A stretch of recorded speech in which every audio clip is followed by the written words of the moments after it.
আসসালামু আলাইকুম। আমি এস.এম. ফরহাদ হোসাইন, ঢাকা বিশ্ববিদ্যালয়ের কবি জসিমউদ্দিন হলের ২০১৬-১৭ সেশন ফার্সি ভাষা ও সাহিত্য বিভাগের একজন শিক্ষার্থী।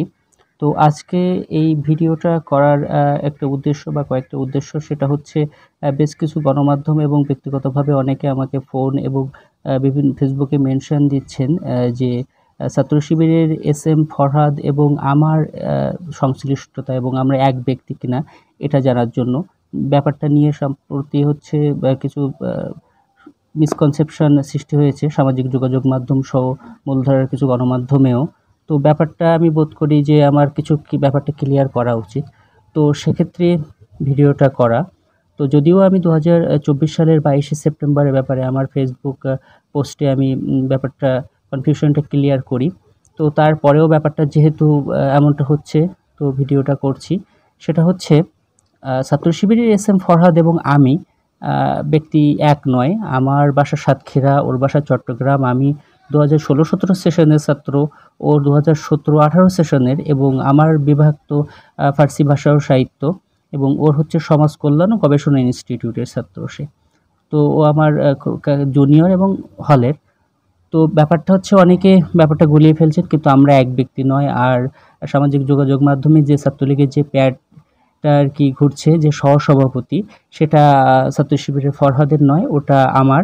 এবং অনেকেই জানতে চেয়েছেন যে আমার ছাত্রলীগ সংশ্লিষ্টতা এবং ২০২৪-এর যে গণ অভ্যুত্থানের আমার ব্যাপারটা আপনারা জানতে চেয়েছেন। সেটা হচ্ছে আমি ২০২৪-এর যে জুলাই মাসে যে আমাদের গণ অভ্যুত্থান হয়েছে, সেখানে ২০২৪-এর যে ১৪ই জুলাই, সেখানে আমরা ছাত্রলীগের যারা ছিলাম প্যারে, তারপরেও আমরা বিদ্রোহী হয়ে এবং একযোগে পদত্যাগ করে ১৪ তারিখ আমরা হচ্ছে আন্দোলন করি। সেখানে আমরা তুমি কে আমি কে রাজাকার রাজাকার বলে ক্যাম্পাস প্রদক্ষিণ করি এবং রাজু ভাস্কর্যে আমাদের এটার তীব্র নিন্দা ও প্রতিবাদ জানাই তৎকালীন প্রধানমন্ত্রীকে।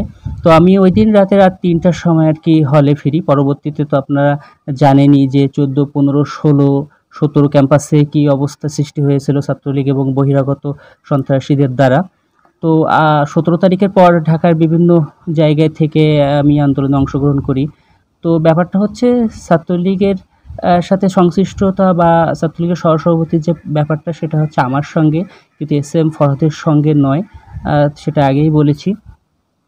তো ডাকসুকে কেন্দ্র করে একটা রিট হয়েছে ফরহাদের বিরুদ্ধে। সেটা হতে পারে, যে কোনো মানুষ সেটা করতেই পারে, প্রার্থী করতেই পারে।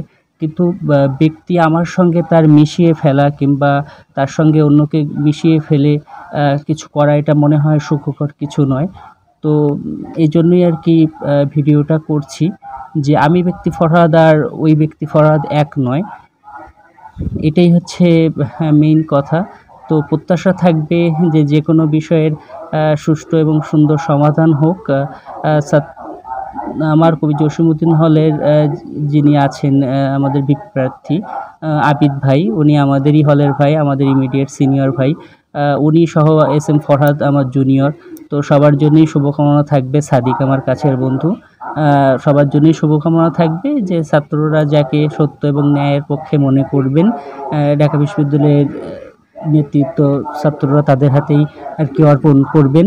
তো ডাকসুর জন্য শুভকামনা। আর এই সব বিষয়গুলোকে কেন্দ্র করে ডাকসুকে যে বন্ধ করার যে একটা ব্যাপার, অপচেষ্টা আমরা দেখতে পাচ্ছি।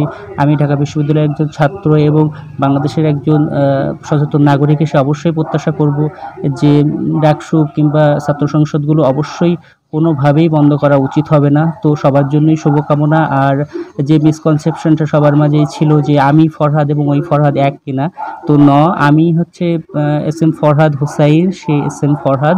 তো সবার জন্যই শুভকামনা থাকবে। দোয়া রাখবেন সবাই। আসসালামু আলাইকুম।